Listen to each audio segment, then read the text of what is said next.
इस फल को देख रहे हैं आप? अभी अभी अपनी डाल से अलग हुआ है। बड़ा दुख होता है जब आप अपने उद्गम से अलग होते हैं, परंतु ये दूरी भी आवश्यक है। अब इस फल को ही ले लीजिए। अपने जीवन दाता वृक्ष से अलग होकर ये ना केवल किसी की भूख शांत करेगा, अभी तो इसके भीतर के बीज से एक नए वृक्ष का सृजन भी होगा और कई फल जन्मेंगे। सृजन की प्रतिक्रिया में पीड़ा आवश्यक है। यदि पीड़ा नहीं होगी तो सृजन नहीं होगा।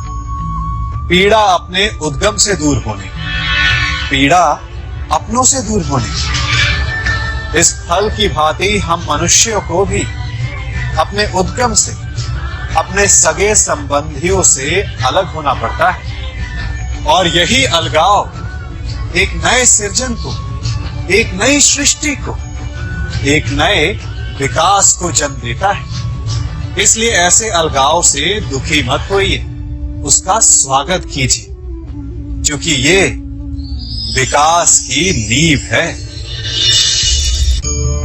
अपराध वो भावना है जिसके कारण संसार में सदा दुख ही व्याप्त रहता है।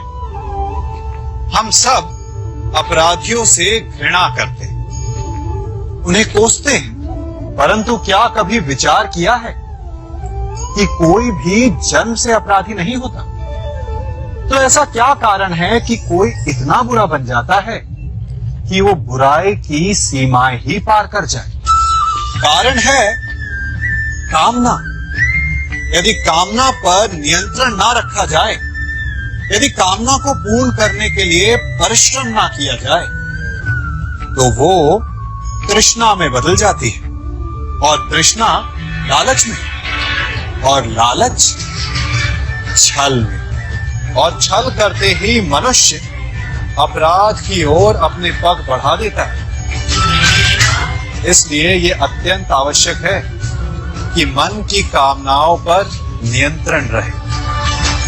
यदि मन पर नियंत्रण रहेगा तो अपराध पर स्वयं ही नियंत्रण हो जाएगा। हम सबका मन करता है कि हम जीवन में ऐसे शिखर पर पहुंचे जहां हमसे ऊपर कोई ना हो, जहां हमें कुछ करने की आवश्यकता ना पड़े, है ना? कुछ लोग इस शिखर पर पहुंच भी जाते हैं, परंतु उनका मन सदा विचलित रहता है।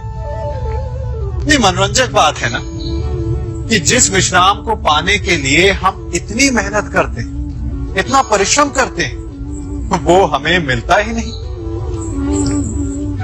कारण स्वयं सोचिए, वन का राजा होने के पश्चात भी सिंह को अखेट के लिए परिश्रम क्यों करना पड़ता है? सोचिए। मैं बताता हूं, क्योंकि राजा होने का अर्थ ये नहीं कि वो सदा सोता रहे और मृग स्वयं उसके समक्ष आकर कहेगा कि आइए महाराज, मुझे खाकर अपनी भूख मिटाइए। तो समझ लीजिए, कार्य आपके परिश्रम से संपन्न होते हैं, केवल कामना से नहीं। यदि आप नीचे हैं तो सदा स्मरण रखें कि आपका परिश्रम ही आपको ऊंचाइयों पर ले जाएगा, और यदि आप ऊंचाई पर तो वहां पर भी रहने के लिए आपको निरंतर परिश्रम करते रहना होगा। अर्थात परिश्रम से मुक्ति नहीं है, क्योंकि परिश्रम ही जीवन है। सबसे अधिक महत्वपूर्ण क्या है? जीवन, या जो जीवन में पाया, यात्रा, या यात्रा पूर्ण करने के बाद पाया गया लक्ष्य, कर्म या उसके फल? बहुत ही महत्वपूर्ण परंतु विकट प्रश्न है ना? परंतु तनिक धीरज से सोचेंगे तो इसका उत्तर अधिक कठिन नहीं है।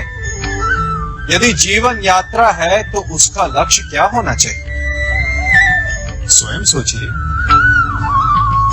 मान, संतान, धन,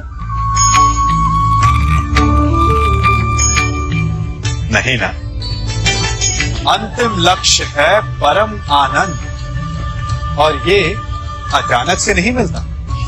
इसे पाने का केवल एक ही उपाय, और वही आपका कर्म, वही आपकी यात्रा भी, और वही आपका प्रारब्ध भी है।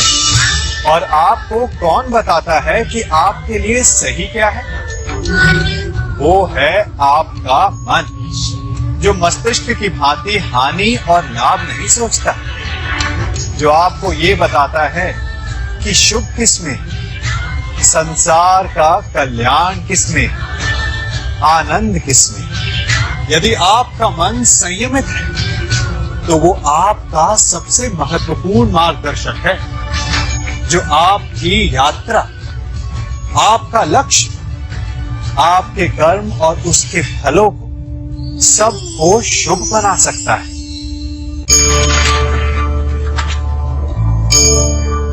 इन पक्षियों को देख रहे हैं आप? इनका उड़ना वायु में इतना संतुलन मुक्त कर देता है ना? इन्हें उड़ते देख आपके मन में भी इच्छा होती होगी कि इन्हीं की भांति आप भी स्वतंत्रता से उड़ पाए। ईर्ष्या होती है ना, जब आप इन्हें खुले आकाश में ऐसे विचरण करते देखते हैं। पर कभी सोचा है इस उड़ान को, इस स्वतंत्रता को पाने के लिए कितना परिश्रम, कितना अभ्यास किया होगा इन्होंने? आकाश में उड़ने से पूर्व धरती पर कितना गहन परिश्रम किया होगा इन्होंने। इनके माता पिता ने पहली बार जब इन्हें पंख फड़फड़ाने को उकसाया होगा तो कितनी बार गिरे होंगे। पहली बार वायु में उड़ते समय कितना भय लगा होगा इन्हें।